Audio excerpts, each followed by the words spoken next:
പ്രിയമുള്ളവരെ, കേരളത്തിലെ ഏറ്റവും ഉയർന്ന വിലയായ 97,360 രൂപ എന്ന വില മറികടന്നുകൊണ്ട് സ്വർണ്ണവില ഉച്ചയ്ക്ക് ശേഷം കുതിച്ചുയർന്നിരിക്കുകയാണ്. ഇന്ന് രാവിലെ സ്വർണ്ണവിലയിൽ പവന് 1,400 രൂപ കൂടിയിരുന്നു. ഇന്ന് രാവിലെ സ്വർണ്ണവില പ്രഖ്യാപിക്കുമ്പോൾ അന്താരാഷ്ട്ര മാർക്കറ്റിൽ ഔൺസിന് $4,269 പരിധിയിലായിരുന്ന സ്വർണ്ണവില ഇപ്പോൾ $4,302 പരിധിയിലാണ് എത്തി നിൽക്കുന്നത്. ഉച്ചയ്ക്ക് ശേഷം സ്വർണ്ണവിലയിൽ വീണ്ടും വിലപ്രഖ്യാപനം നടന്നപ്പോഴാണ് സ്വർണ്ണവില പുതിയ റെക്കോർഡിലേക്ക് എത്തിയിരിക്കുന്നത്. ഇപ്പോൾ തങ്കവും വലിയ ഉയർച്ചയിലേക്ക് നീങ്ങിക്കൊണ്ട് 12,900 രൂപയിലാണ് വിൽപ്പന നടന്നുകൊണ്ടിരിക്കുന്നത്. ഇനി എല്ലാവരുടെയും വിലയേറിയ ഒരു ലൈക്കും കമൻറ്റും പ്രതീക്ഷിച്ചുകൊണ്ട് ഇപ്പോൾ ഉച്ചയ്ക്ക് ശേഷം വന്ന പുതിയ സ്വർണ്ണവില നോക്കാം.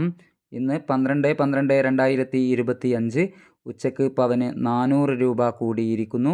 ഇപ്പോഴത്തെ 22 ക്യാരറ്റ് സ്വർണ്ണവില ഗ്രാമിന് 12,210 രൂപ, പവന് 97,680 രൂപ. Thank you for watching.